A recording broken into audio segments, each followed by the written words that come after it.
우리 옆에 계신 분들 인사하겠습니다. 잘 오셨습니다. 잘 오셨습니다. 잘 오셨습니다. 표정이 굉장히 어둡습니다. 잘못 온 것 같은 인사를 하시는데 표정 좀 눈꼬리는 내리시고 입은 귀 밑으로 끌어올리시면서 인사하겠습니다. 잘 오셨습니다.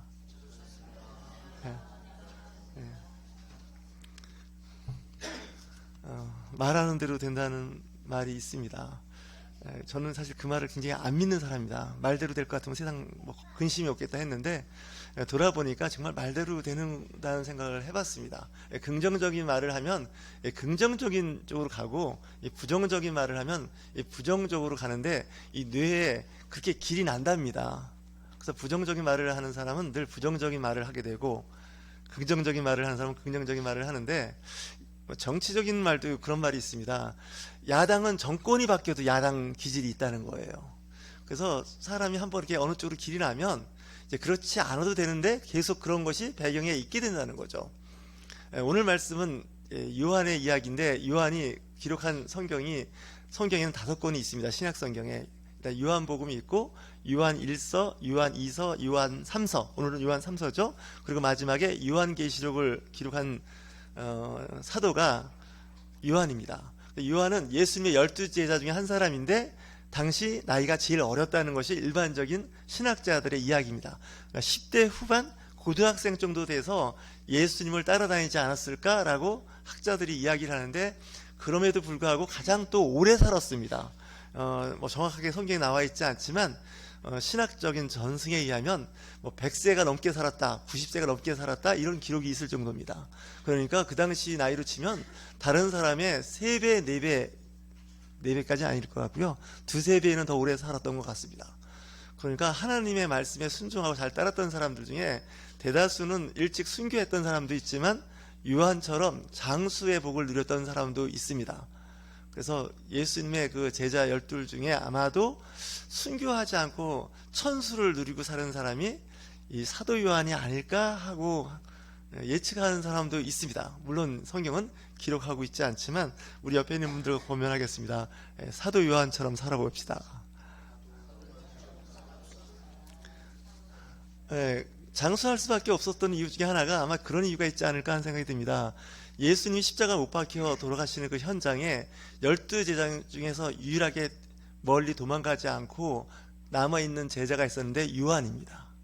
그리고 어머니가 있었습니다. 마리아가 있었는데 예수님이 십자가에서 얼마나 고통스럽겠습니까? 그때 그 요한을 보고서 이야기합니다.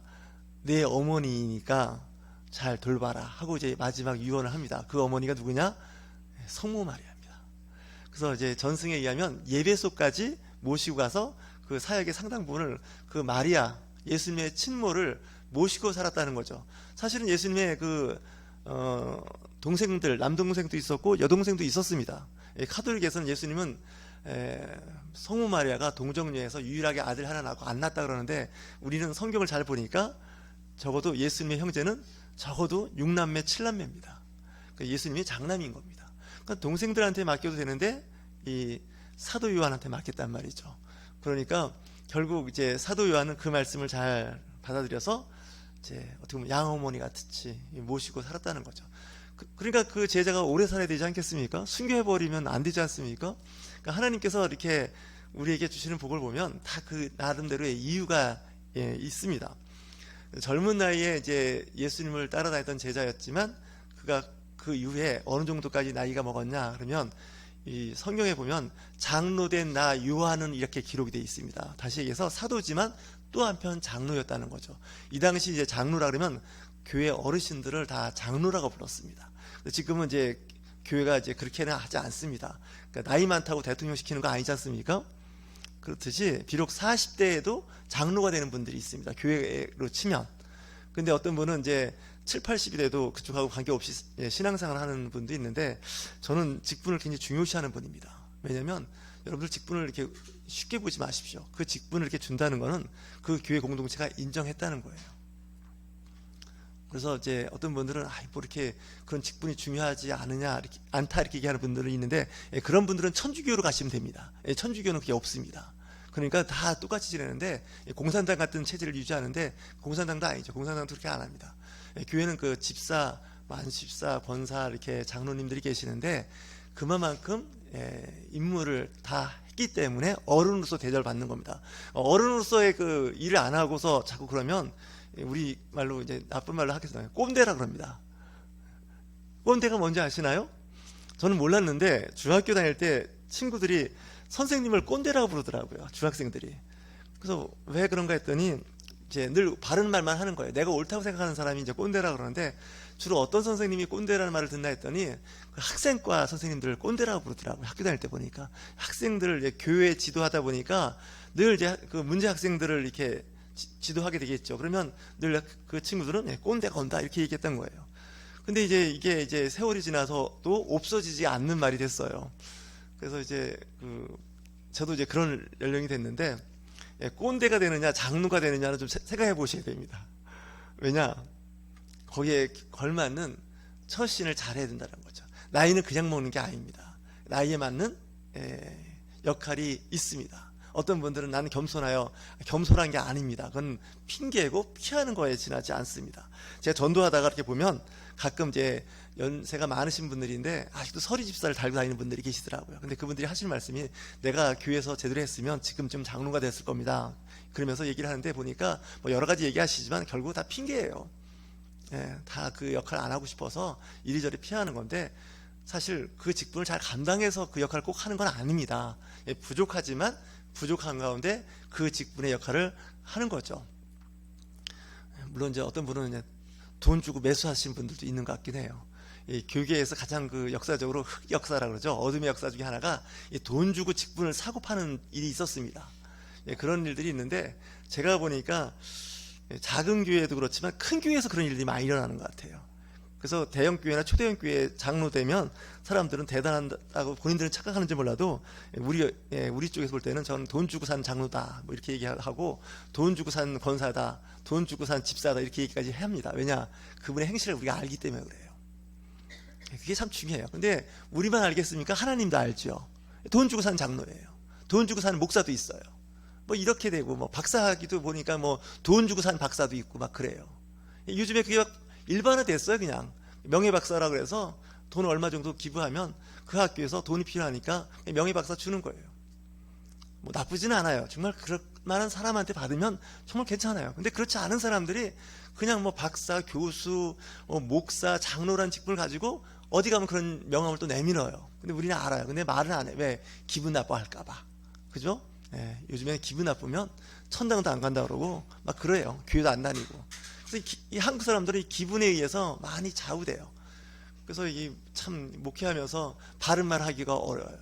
정의와 공의 얘기하기는 더 어려워요. 그냥 대충 넘어가는 게 제일 상책이라는 생각이 들 정도예요. 그러다 보니까 교회가 상태가 안 좋을 수밖에 없는 거죠. 오늘 말씀이 뭐냐면 좀 말하기도 좀 불편한 이야기인데 디오드 레베라는 사람이 있었는데 이 사람이 교회 큰 직분자라예요. 높은 위치에 있는 사람이에요. 근데 이 사람이 문제를 일으켜요. 교회는 잔잔한 사람이 주일학교 어린이가 사고를 쳐도 시끄러운데 어르신이 사고를 치면 아주 좀 어렵습니다. 더구나 뭐 교회 큰 직분, 뭐 장로나 뭐 이렇게 되신 분들이 막 뭐라고 하면 아주 교회가 휘둘리는 교회가 있는데 왜 이런 일이 생기나 했더니 으뜸이 되길 원했다는 거예요. 그러니까 장로가 되고 싶었던 거예요. 그러니까 장로가 되기 위해서 노력을 한 거예요. 그러면 교회 일에 관여도 할 수 있고 또 목사님한테도 뭔가 좀 강하게 영향을 줄 수 있다고 생각을 한 거예요. 그러니까 돈은 또 있어요. 그래서 큰 돈을 냈어요. 그러니까 교회는 돈에 약합니다. 미안합니다. 교회는 그러면 안 되는데 교회가 돈에 약합니다. 왜냐? 교회는 돈이 필요해서 그렇습니다. 그래서 뭐 몇 억씩 내면 그냥 몇 년 안 돼도 장로 직분을 주는 내 교회를 받습니다. 그런 얘기도 들었고 뭐 3년 동안 뭐 낸 금액이 얼마 되고 뭐 얼마를 내면 장로를 이렇게 하는 겁니다. 저는 그게 참 싫어서 우리 교회는 그렇게 안 합니다. 뭐 직분자는 없지만 안 합니다. 왜냐? 자존심이 상하는 거예요. 그렇게까지 직분을 세울 일은 없어요. 그럼 그렇게 안 하는 사람은 또 세울 수 있느냐? 또 그것도 안 해보면 그 사람이 두루두루 이게 다 맞춰줘야 되는데 그렇다고 해서 누구든지 100점 맞아서 그 일을 통과하는 사람 한 명도 없습니다. 목사인 저도 마찬가지예요. 공무원 시험이라는 게 있지 않습니까? 그 공무원 시험에 합격하려면 평균 60점 이상 넘고 40점 이하 과라가 없으면 합격입니다. 일단은 운전면허가 그런가요? 예. 운전면허 시험 100점 맞아서 필기고사 합격한 사람은 없습니다. 대략 이 정도면 이제 운전할 수 있다 이렇게 생각하는 거죠. 이 교회 직분도 마찬가지입니다. 근데 이 직분자가 좀 문제를 일으켰습니다. 요한 3서는 사실 어떻게 보면 이 이야기를 기록하려고 썼는지도 모르겠습니다. 요한 3서는 우리 순복음에서 좋아하는 구절 말씀 있지 않습니까? 내 영혼이 잘된 같이 내가 어떻게 합니까? 두루두루 다 복을 받았으면 좋겠다는 거 아닙니까? 이건 사실은 그 인사말입니다. 인사말이에요. 너희들이 그 예수를 믿고 하나님을 경외하고 사는데 영육간에 강건하고 이 땅에서 잘 되고 천국에서의 복도 받았으면 좋겠다. 이게 인사하는 말인데 우리는 그걸 목숨처럼 붙잡고 있죠. 권면인데 이렇게 권면대로 되면 참 좋습니다. 저도 그렇게 되길 바라고 있는데, 근데 그 이후에 이야기를 들어보면 한 인물이 나오죠. 그 인물이 디오드 레베라는 사람입니다. 이 사람이 교회에 상당한 영향을 갖고 있으면서 교회를 어지럽게 했던 사람입니다. 얼마나 어지럽게 했느냐면 이 사도를 막 무시하는 거예요. 그러니까 거기에 걸려든 사람도 있는데 사도 요한도 욕을 얻어먹는 거예요. 그러니까 뒤에서 이제 뒷담화를 하는데 욕을 하는 거예요. 이것 때문에 상당히 교회가 어려워졌던 거예요. 심지어는 이제 파송된 선교사나 지나가는 나그네를 좀 잘 대접하라 했더니 안면몰수하는 거예요. 아는 척도 안 하는 거예요. 예를 들면 우리 또 오고 싶은 교회에 선교사가 좀 다녀갈 테니까 한 일주일 머물 수 있도록 도와주세요. 그러면 아예 쌩까는 거예요. 그런 사람이 한둘입니까? 해외 선교사가 뭐 한두 명 옵니까? 모르는 척 하는 겁니다. 그냥. 밥도 안 사주고 이런 사람이에요. 제가 요즘에 그런 거에 대해서 상당히 마음이 좀 찔리는 게 있습니다. 가끔 문자가 오면 오셨으니까 식사 대접 좀 하고 좀 거마비 좀 드리겠습니다 이렇게 할 수 있어야 되는데 그게 쉽지 않아요. 그럼에도 불구하고 우리는 이제 하는 거죠. 예수님께서 이렇게 말씀하셨죠. 지극히 소자에게, 작은 자에게 냉수 한 그릇 떠준 것이 곧 내게 한 거라는 거예요. 우리는 크게 뭘 해서가 아니더라도 뭐 덕담만이라도 해도 상대방의 마음을 기쁘게 할 수가 있어요. 그래서 이 오늘 말씀이 바로 그런 부분들이에요. 그래서 사도 바울이 역사하고 뭐 이제 선교도 했죠. 그리고 이제 가는 곳마다 교회를 세웠음에도 불구하고 가는 곳마다 반대하는 사람이 있었어요. 근데 사도 요한도 예외가 아니에요. 가는 곳마다 꼭 그렇게 해야 됩니까? 뭐 그거 해야 됩니까? 이렇게 하는 사람들이 있는 거예요. 그러니까 교회가 일사불란하게 이루어지지 않고 내부적으로 분란이 자꾸 일어나는 거예요. 저도 분란이 일어나는 거 싫어해가지고 건축원금 봉투도 없애고 건축 안 한다고 그러고 그냥 다 없애버리고 분란이 일어나는 일을 소지를 다 없앴어요. 가능하면 여러분들한테 뭐 강하게 뭐 전도하라고 막 밀어붙이고 예배 끝나고 우리 전도하러 갑시다 이렇게 안 했어요. 사실은 왜냐 여러분들 괜히 속에 악심이 생길까봐. 사람은요 좋은 말도 자꾸 이렇게 권면하는데 그걸 못하면 마음에 악심이 생겨요. 저도 그랬거든요 사실. 그래서 좀 편하게 하고 그런 걸 했는데 그러면서도 사실 어떻게 보면 교회가 잘 세워지지 않는 이유 중에 하나가 사실 편하면 참 좋은데 너무 편하면 되는 게 없어요. 저는 요즘에 그 바깥에서 듣는 소식을 보면 사람이 노력을 해야 살지 않겠습니까? 열심히 일을 해야 사는데 남만큼 해갖고는 안 됩니다. 남 이상의 노력을 해야 좀 잘할 수 있습니다. 공부를 하는 예를 들면 남만큼 하면 남 정도밖에 안 되는데 좀 남보다 더 열심히 하는 수밖에 없습니다. 그러니까 노는 시간, 연애하고 싶은 시간, 잠자는 시간을 줄이는 수밖에 없습니다. 그렇지 않고는 자기가 뜻한 바 공부도 못하고요. 또 여러분들 돈을 모으려고 해도 진짜 먹을 거 입을 거 줄이는 수밖에 없습니다. 그렇지 않습니까? 또 자녀를 양육하는 입장에서는 내가 쓸 거를 자녀에게 자꾸 투자를 할 수밖에 없습니다. 그렇게 돼야 또 미래가 있지 않겠습니까? 미래를 준비하는 사람과 미래를 준비하지 않는 사람이 있습니다. 그날 사는 사람이 있고 10년 후, 30년 후, 50년 후 내 인생이 어떻게 이제 될 것인가를 준비하는 사람들이 있습니다. 제가 요즘에 좀 그 그림을 참 감명 깊게 봤는데 재밌는 동화라서 잘 알 거예요. 개미는 봄, 여름, 가을 열심히 일을 해서 겨울을 준비했습니다. 근데 배짱이는 어떻게 할까요? 배짱이 아시죠? 여치라고 하나요? 여름에 내내 노래만 불렀습니다. 근데 추워지니까 어떻게 해요? 살 길이 막연하니까 그 배짱이가 개미 집에 와서 도움을 구하죠. 먹을 것과 따뜻한 그런 보금자리를 원할 때 그 개미가 그걸 받아줍니다. 개미가 받아주는 거죠. 그러니까 남을 도울 수 있다는 얘기는 뭐예요? 내가 준비가 됐기 때문에 도울 수 있는 거예요. 내가 준비가 안 되면 도움을 줄 수 없고 내가 오히려 내 몸을 누구한테 의탁해야 돼요. 저는 직장생활 하면서 이런 생각을 해봤어요. 저도 별 수 없이 나이 먹으면 세월이 지나면 뭐 이도 빠지고 눈도 안 보이고 귀도 안 들릴 텐데 어떻게 하면 될까 생각을 했어요. 뭐 자녀가 아들 딸이 있지만 저도 살아보니까 내 앞가림하기도 어려운데 부모를 이렇게 돌본다는 건 사실 쉽지가 않더라고요. 근데 저의 아들 딸도 뭐 예외적일까 별 수 없을 거라는 생각이 들더라고요. 그죠? 설사 여유가 있다 하더라도 그렇게 부모에게 신경 못 씁니다. 자녀한테는 신경 써도 부모한테는 신경을 못 쓰죠. 오죽하면 십계명에도 부모에게 효도하라는 말이 있어도 자식한테 잘하는 말은 없습니다. 왜? 십계명이 왜 그게 없을까요? 그건 계명이 없어도 잘하는 겁니다. 그렇지 않습니까? 네, 아내한테 잘해라, 남편에게 잘해라, 십계명이 없습니다. 근데 이 10개의 계명을 잘 보면 어떨까요? 듣기 어렵고 지키기 불편한 것만 모아놓은 게 전 십계명이라고 봅니다. 뭐 십계명만 그런가요? 우리 유교적인 배경을 갖고 있는 이 나라도 마찬가지입니다. 삼강오륜이 있지 않습니까? 이 삼강오륜도 잘 보면 다 못 지키는 말만 모아놓은 겁니다. 뭐 굳이 예를 안 들어서 잘합니다. 그러니까 미래는 준비해 나가는 거예요. 그래서 연금도 붙게 되고요, 저축도 하게 되고 여기저기 나름대로 투자를 하는 겁니다. 그렇게 해서 이제 준비한 노후가 있는데 또 불행하게 또 노후를 잘 준비했는데 그때까지 세상에서 살아남지 못하고 떠나는 사람도 있습니다. 또 잘못해가지고 그걸 다 또 어쩔 수 없이 다 없애버리는 경우도 있는데 어쨌든 그런 경우가 있다 하더라도 우리는 미래는 준비하는 겁니다. 우리가 자녀한테 공부시키고 투자하는 게 꼭 잘 된다는 보장은 없습니다. 자녀가 잘 큰다는 것. 하지만 그럼에도 불구하고 미래를 보면서 계속 이제 깨진 항아리에 물 붓듯이 하는 겁니다. 혹시나 이 깨진 항아리가 물이 차지 않을까. 찰 일은 없지만 어쨌든 그렇게 하는 거죠.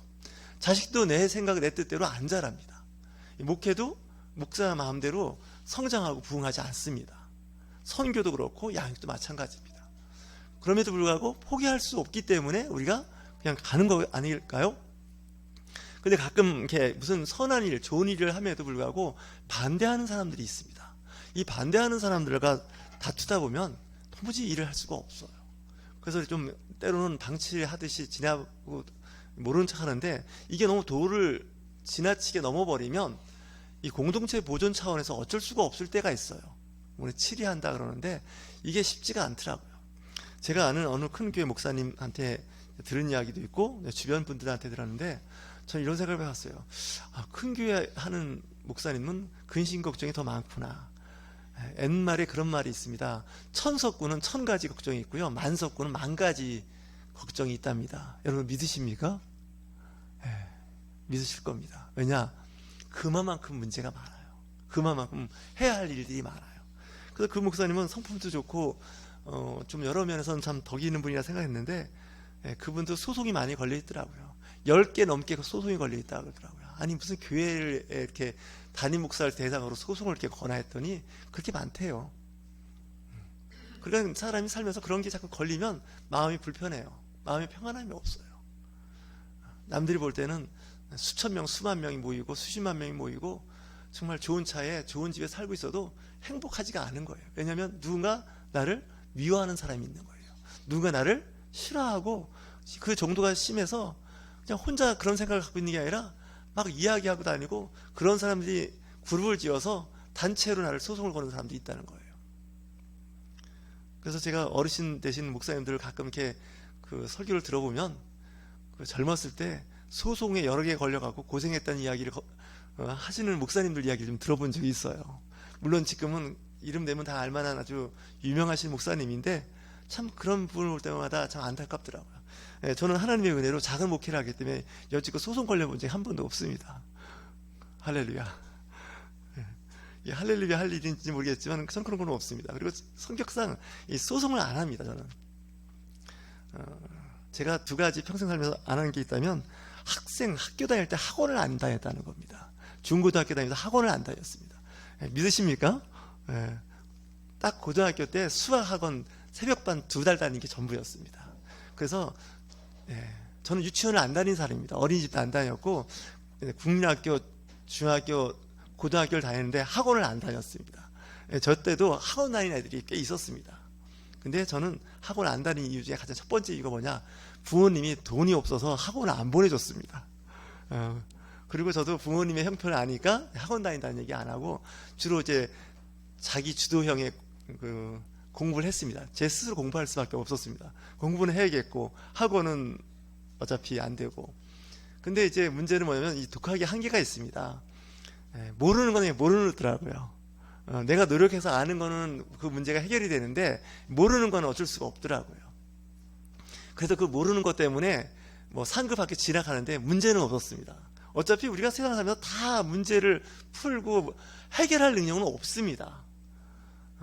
그래서 저는 그냥 그렇게 살았습니다. 그리고 또 하나는 뭐 소송 문제도 있는데, 뭐 소송 문제가 간간히 걸리는 문제가 있었지만 그냥 그런 거 워낙 번거로운 걸 좀 싫어합니다. 제가 저희 교회 이벤트가 별로 없죠. 뭐 행사 잘 안 하는 이유 중에 하나가 제가 사실 번거로운 걸 좀 싫어합니다.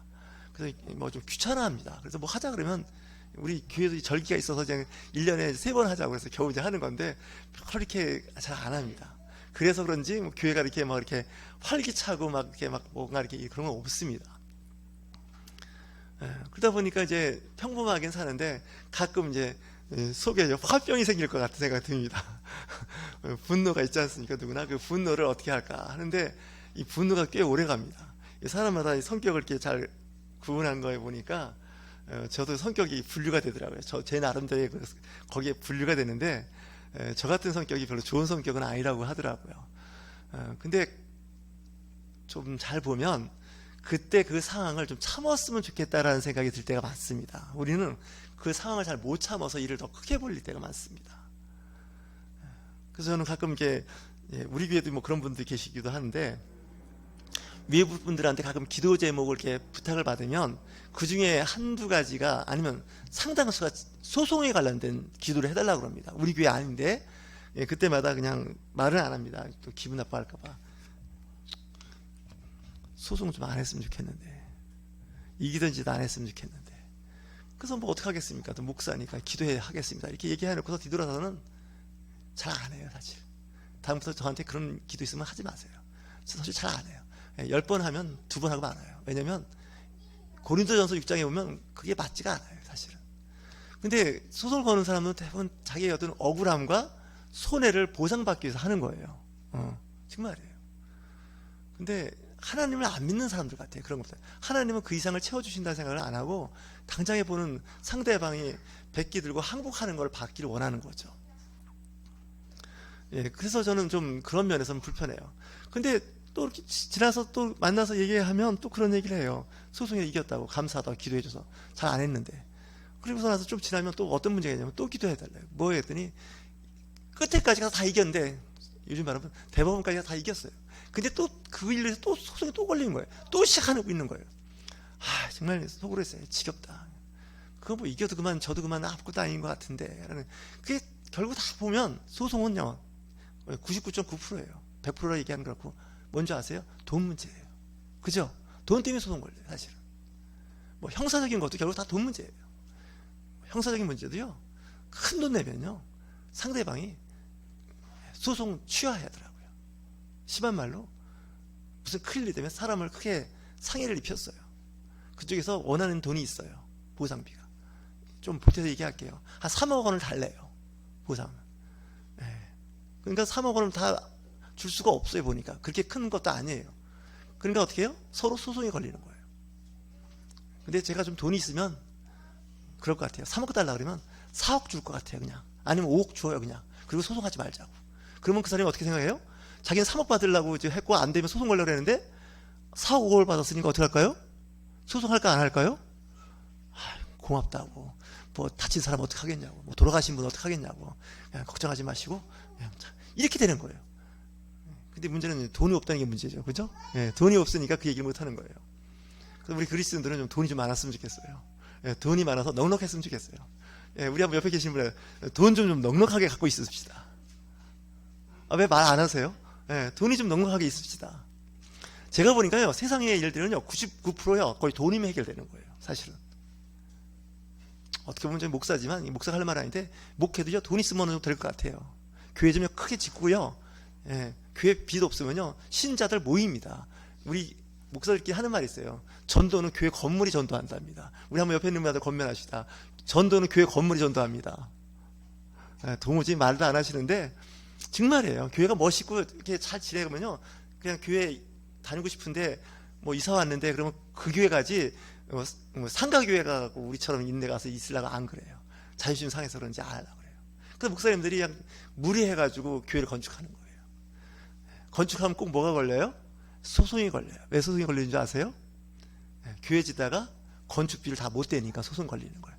건축업자한테 그렇지 않습니까? 돈을 빌렸는데 했는데 어떻게 돼요? 교인들 헌금이 부족하지 않습니까? 늘 못 내는 거예요. 그럼 어떻게 해요? 그 건축업자는 교회를 대상으로 소송을 걸어요. 근데 그 소송 걸린 대상이 누구예요? 담임 목사예요. 그래서 목사님들이 몇 가지 막 소송이 걸려요. 근데 거기 한번 걸리면요, 탈출할 수가 없어요. 보기는 좋고 그렇게 되는데 전 소심해서 그래서 안 하는 거예요. 정말 안 하는 거예요. 왜냐? 그렇게 할 필요가 뭐 있어요? 그렇게 해서 오는 성도가 정말 성도 같을까요? 난 그런 생각도 해봤어요. 하나님의 나라를 진짜 사모하고 바라보는 사람일까요? 그런 생각 안 들어요. 제가 보기엔 그래요. 제 아내랑 오면서 그런 얘기 했어요. 우리 교회는 사회적으로 역량 있는 사람이 안 올 거라고. 아멘? 예, 사회적으로 역량이 있고 덕망이 있고 뭔가 이렇게 능력 있는 사람 안 올 거라고. 예. 왜 아멘도 안 하고 표정이 좀 어두워지세요? 왜 그런지 아세요? 예, 조그마한 웅덩이 연못에서는요, 큰 물고기가 못 살아요. 고래를 키우겠습니까? 그 조그마한 연못에? 그죠? 예. 고래는요, 한강도 감당 못 해요. 한강도. 우리나라 가장 큰 저수지도 고래는 감당 못 해요. 고래는 어디 있어요? 큰 대양에 있는 거예요. 그러니까 오면서 그랬어요. 피차간에 주제 파악하고 살자 그랬어요. 주제 파악하고 살자고. 근데 하나님의 세계는 연못같이 웅덩이도 있지만 또 큰 호수도 있고 큰 대양 같은 바다도 있어요. 사람들마다 다 역량이 다 다른데 큰 바다는 큰 바다인 만큼 또 문제도 많아요. 여러분, 그 한강에나 그런 호수에 있는 쓰레기가 많겠어요? 바다에 쓰레기가 많겠어요? 인정해 보시죠. 바다에 훨씬 쓰레기가 많습니다. 왜 바다인 줄 아십니까? 육지의 모든 걸 받아준다 해서 바다랍니다. 그러니까 온갖 해양에 있는 쓰레기에 가장 많은 것을 갖고 있는 건 바다입니다. 근데 작으면 작은 만큼 또 없어요. 큰 교회도 여러 가지 어려움이 많지만, 작은 교회도 어려움이 많지만, 작은 교회는 그만큼 적을 수 있다는 거죠. 그러니까 오늘 요한도 마찬가지예요. 워낙 오래 살았고 사역을 하다 보니까 이게 참 어려움이 많았던 거예요. 그 중에 교회에 큰 역량을 갖고 있는 사람이 문제를 일으키니까 교회가 너무나 힘든 거예요. 그러니까 잔잔한 고민 가운데 사는 사람이 있고 큰 고난 가운데 사는 사람이 있어요. 우리 권사님도 나름대로 사업을 하시잖아요. 사업을 하시는데 그 사업이 사실 쉽지가 않아요. 제가 봐도. 왜냐면 사업이 커요. 제가 봐도 조금. 제가 보기엔 커요. 근데 작은 사업을 하는, 작은 가게를 하는 사람은 크게 안 힘들어요. 사실은. 왜냐고요? 문제가 별로 없어요. 그 대신 수입도 많지 않아요. 그러니까 교회도 큰 만큼 큰 고민을 하게 돼 있어요. 그래서 때로는 작으면 작은 대로 그 행복한 게 있어요. 요즘에 나오는 젊은 사람들이 주로 쓰는 말인데 소확행이라는 말이 있어요. 소소하지만 확실한 행복이에요. 교회도 마찬가지예요. 소소하지만 확실한 행복이 좋아요. 그렇죠? 여러분 한때 큰 사업도 하신 분도 계시고 뭐 잘 나가는 분도 있었을 거예요. 근데 지금은 아니지 않습니까? 어떤 분은 그러죠.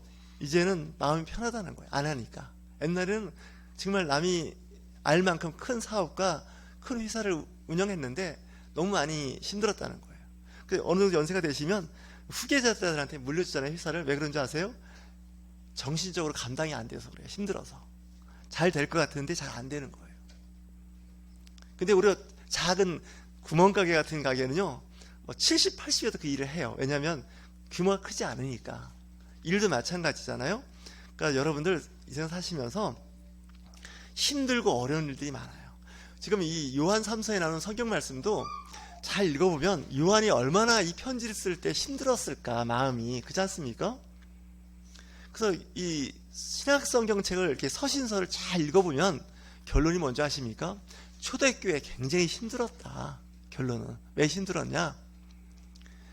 외부적으로는 로마라고 하는 큰 거대 제국이 기독교를 인정하지 않아서 오는 그 핍박, 내부적으로는 유대인들이, 자기 동족들이 우리가 이제 겪는 어려움이, 그런 부분도 있었고요.